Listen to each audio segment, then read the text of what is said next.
This is a video of the Clinton Planning and Zoning public hearing on Old Post Road Realty's application to amend Clinton zoning regulations to allow a gigantic for-profit indoor recreation center in the I-2 zone, which includes their property on Old Post Road, where this applicant previously proposed building and operating a construction and demolition recycling dump.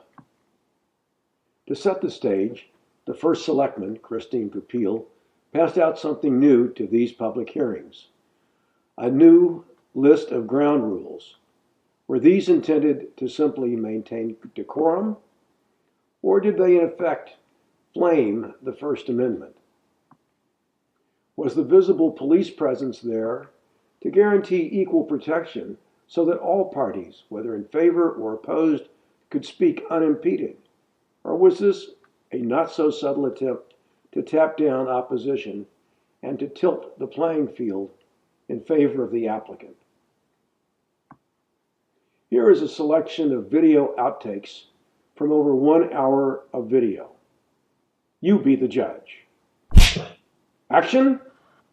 Agenda item 5, AR 18-025, petition for amendment to the zoning regulations, section 27-2-39A, table of uses, Old Post Road Realty, LLC. We're going to open up the public portion of this hearing.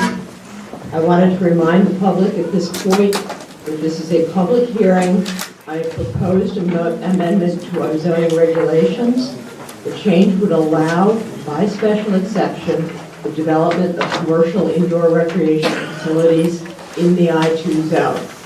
Currently, such facilities are allowed in the I-1 zone, but not in the I-2 zone. This is not an application for a specific development or a specific use at any particular site. Comments need to be limited to the matter under consideration. The matter under consideration is this amendment to the regulations. Attempts to bring up other topics will be stopped. They'll be stopped because people who wish to make relevant comments have the right to be heard without the delays and distraction caused by irrelevant comments. And irrelevant comments will be gavelled down.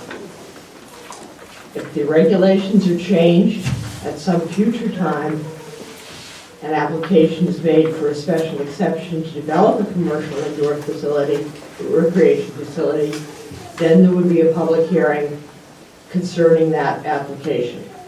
That would be the appropriate time to bring up the concerns, whether they be noise or odors or traffic, about that specific proposal and use. And to reiterate, this hearing is not the appropriate time for those concerns because there's no application of that nature under consideration. I want to call your attention to the ground rules for planning and zoning public hearing. There were some copies on green paper that were on some of the chairs as you came in. We have laminated copies over by where the sign-up sheets are. I urge you to take a look at them as you're waiting in line to comment if that's what you're going to do. When there are a large number of people who wish to speak, the chair would request that you limit your initial comments to 3 minutes. We're operating a timer. If 3 minutes is not enough time to make your point, you're welcome to go to the end of the line and await a second turn. Our purpose here is to gather information. If somebody else has already made the same point that you wish to make, it's sufficient to state that you agree. This is a hearing. It's a legal proceeding. The atmosphere should resemble a court of law. It's not a rally.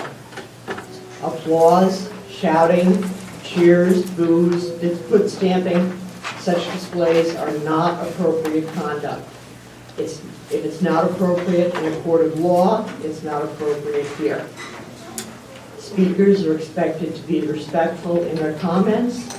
No speaker may ask for a show of hands or any other indication of audience support for his or her position.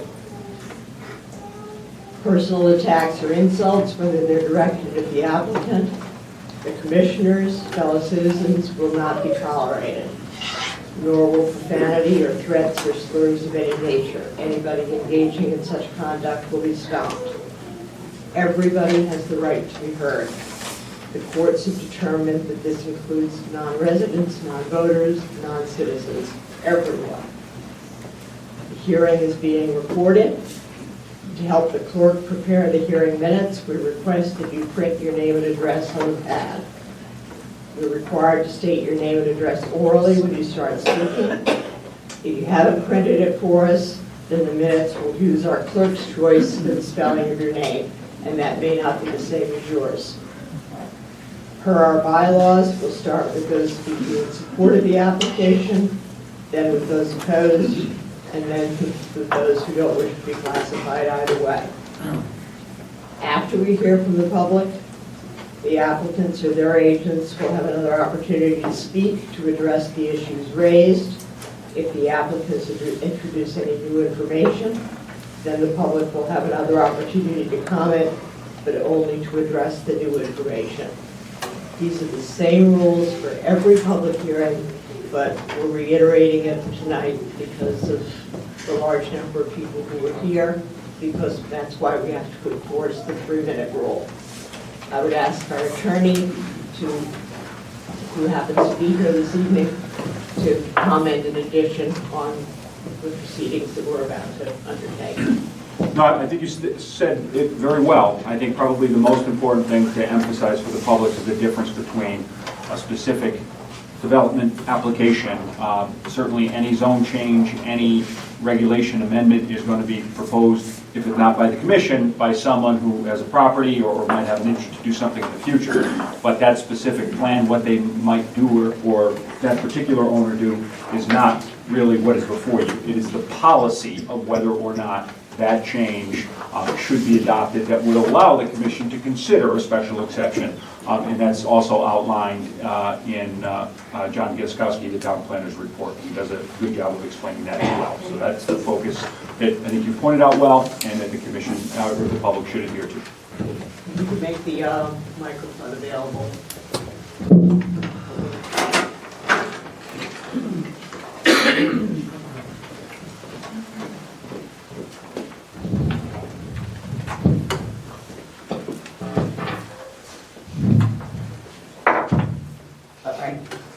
We'll start with those who wish to speak in favor of this application.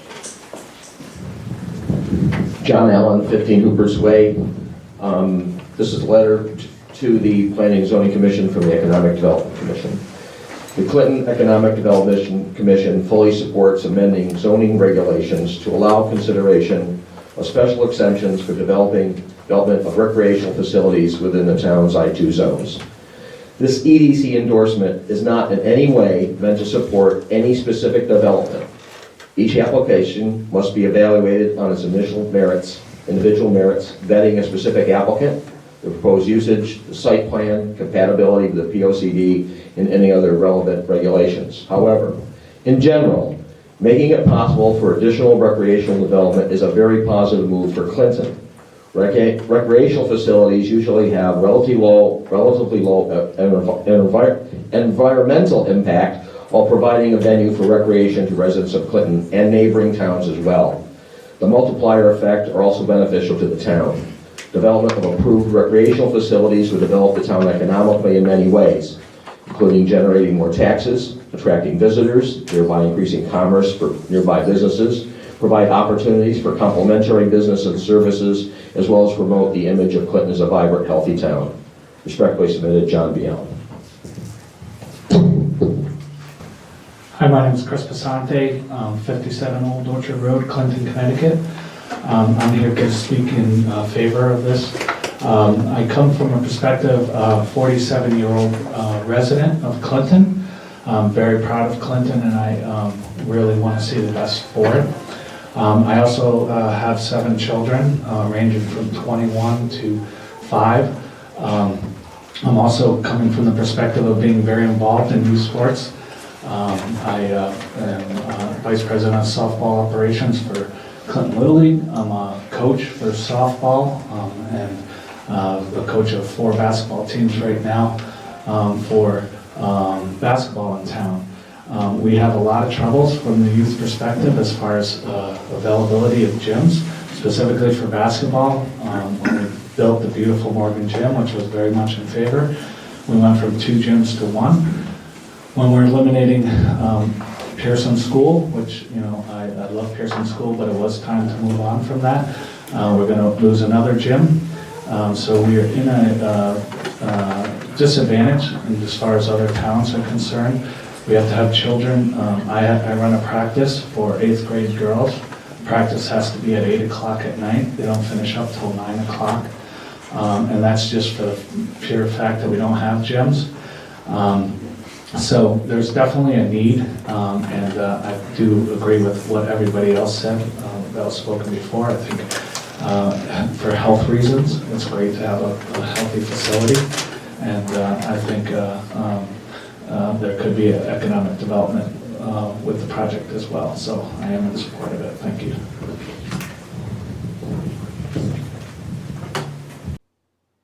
Was the commission seeking to protect people's free speech rights by limiting what they could say and how long they could say it? Or were they protecting only the rights of those in favor? If the fix was in for the public hearing, what are the chances the commission can objectively weigh what people have to say, particularly if they interrupt and gag the public? Good evening, Phil Single, James Vincent Drive. First, I want to make clear I'm only speaking for myself. These are my opinions only. This is really a tough situation. It's not a black and white one, which I think most of these land use decisions are. They're seldom black and white. The property owner here has already sued the town twice and may not hesitate to do so again. Let's not fall in a trap and increase the odds of another lawsuit or the previously proposed recycling facility, or both. This is a zoning regulation change. And you didn't say the same thing for the other people. Right, So thank let's you. be fair. Because it wasn't appropriate. They were talking about a recreational facility, which is what the change It wasn't the is. same. I'd like for that to happen. Keep it even. It is. No, it's not. And point me, I would point out that some of the comments that were made before were referring to the use. Thank you. And that's what were made before, and that should be now. So the persons who are speaking opposed should be, if they are, opposed to the proposed use, not some other option. So this is the recreational use that's being proposed, and not something related to a facility for solid waste or recycling or anything of that nature. This is strictly recreation. And why are they mentioning the solid waste? They shouldn't. They shouldn't. Maybe I should talk to you folks. The property owner's statements about a possible sports complex on Route 145 sound good. No offense, but talk is cheap. If it sounds too good to be true, it probably isn't true. I would love a sports complex here as much as the next person, but there is no way, I believe, to ensure that this happens. Changing zone regs can certainly have unintended consequences, so being careful and deliberate with expert advice is an imperative. You, planning and zoning, will be praised if you can find a way to legally ensure this outcome. Within the confines of the zoning regs, property owners can do what they want with their property. Public pronouncements notwithstanding. You have to go no farther than a new CVS to see an example of this. Just as in life, there are no guarantees. A shiny object looks good, as a lure does to a fish. Also consider what is likely to be proposed in other I-2 zoned properties as a result of the precedent that might be established here if the current request is approved. There's always unintended consequences. Many parents in town who don't understand the dangers of the zoning regs, who have children playing youth sports, will want this complex to be built, as would I. They might think if it's in the newspaper, it's gossip. Chair, I think we've reached the 3-minute mark. If the gentleman wants to get to the end of the line based on the rules that you've established, you Here's the should. 3 minutes. Did somebody say it? He had Yes, about 2 seconds. I stopped it during our debate. Whatever. So it's up to you, the members of planning and zoning, as our elected representatives, to do what's within the regs and the law, to do what is right for the town and support our plan of conservation and development. Finally, and pardon me for being a skeptic, but why would a property owner give up the use of a valuable rail siding to build something that doesn't need one? Thank you.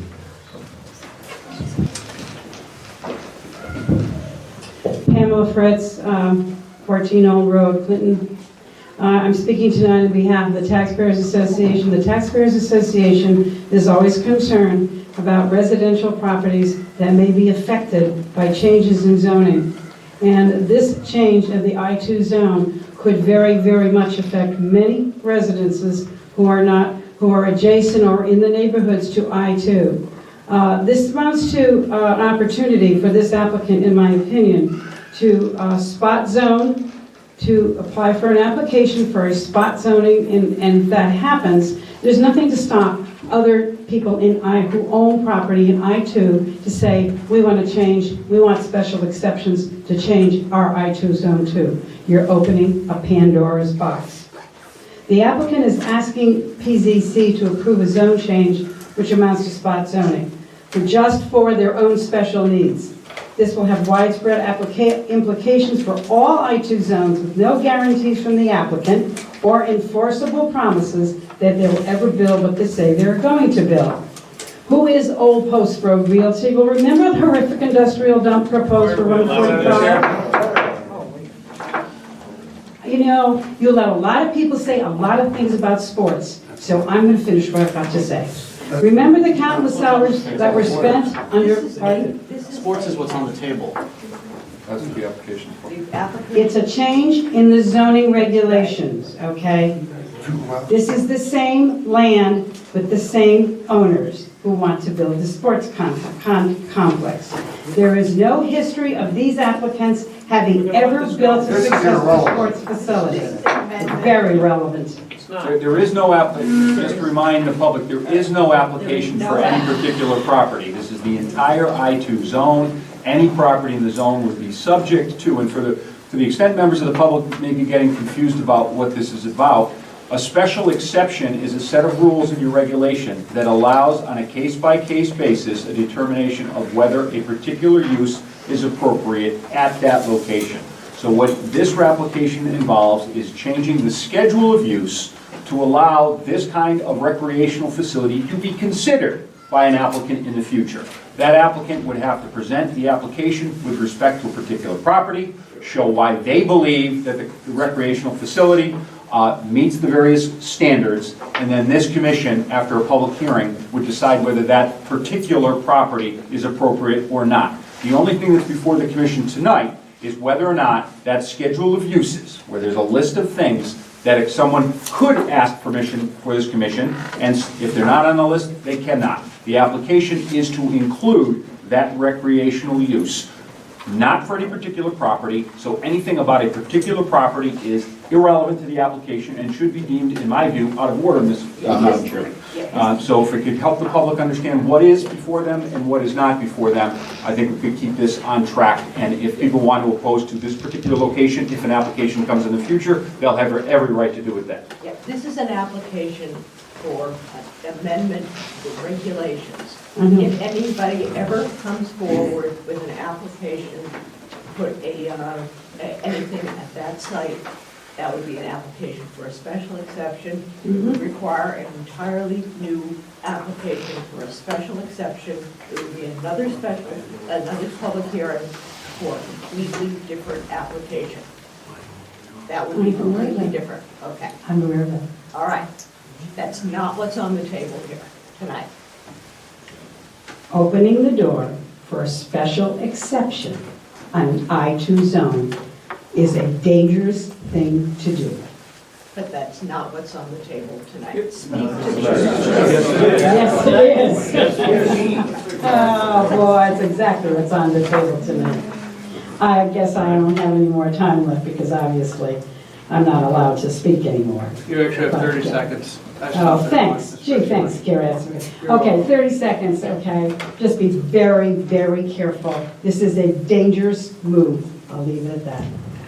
And you do have a right, if you want more time to speak, to get it to the end of the line, as long as you're just not repetitive of what you said. So the 3 minutes is not intended to prevent people from providing more information, but is to address the fact that there's so many people here. Jim Connolly, 11 Iroquois Drive. I agree with what Phil Sengel said.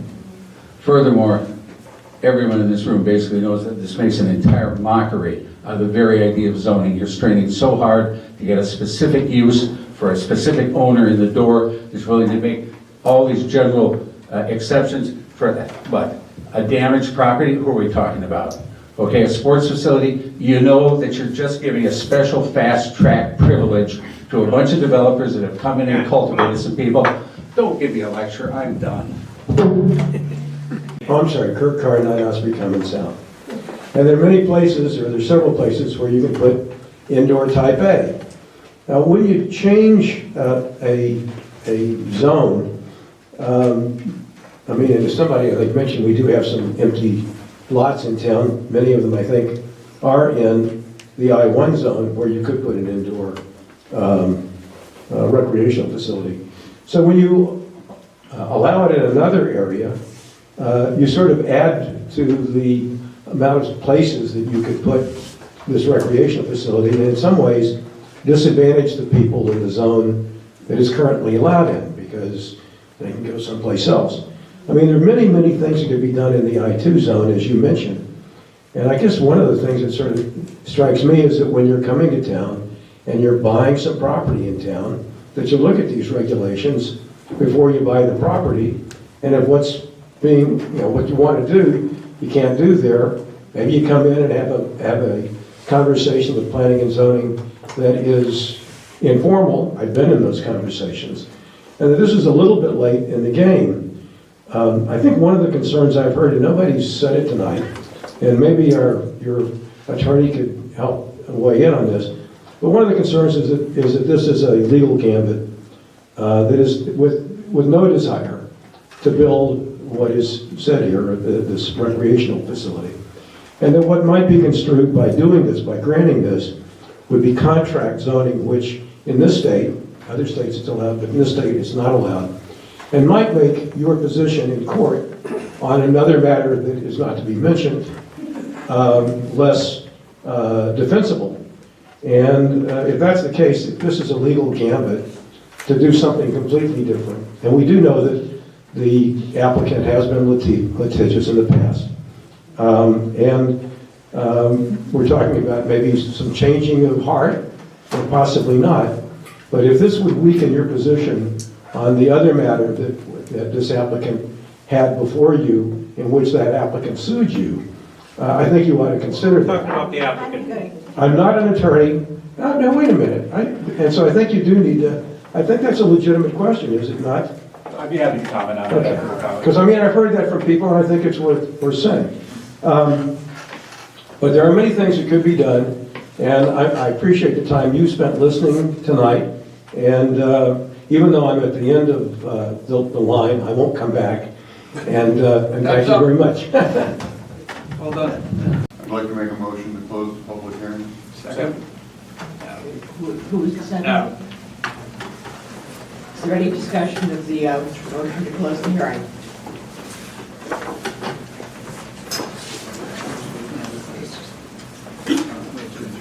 Those in favor of the motion to close the hearing?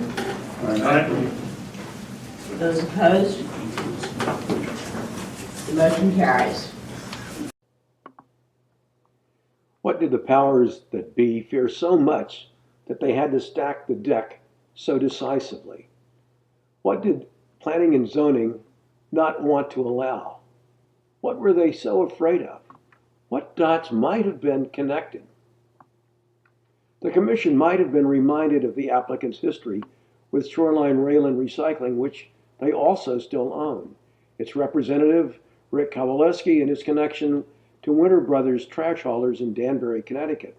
The Winter Brothers' suspicious acquisition of Danbury hauler DWD from federal marshals for an undisclosed amount from a forfeiture from convicted mobster Jimmy Galante, notorious owner of the Danbury Trashers.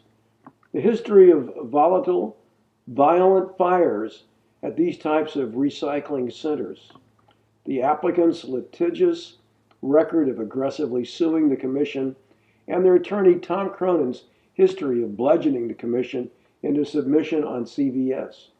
The appearance of this luring the public into another cruel hoax of an indoor recreation center. The third time we will have fallen for this. Will we ever learn? How might this be construed as contract zoning, which is illegal in Connecticut?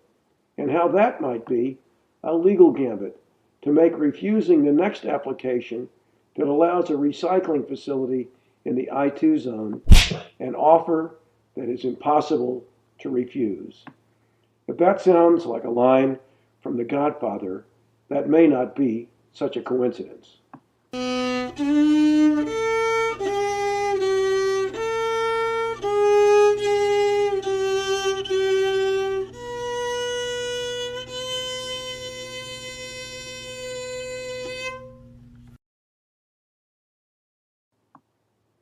Music by Nino Rota. This presentation researched, written, narrated, fiddled, and produced by Kirk Carr, the Kirkster.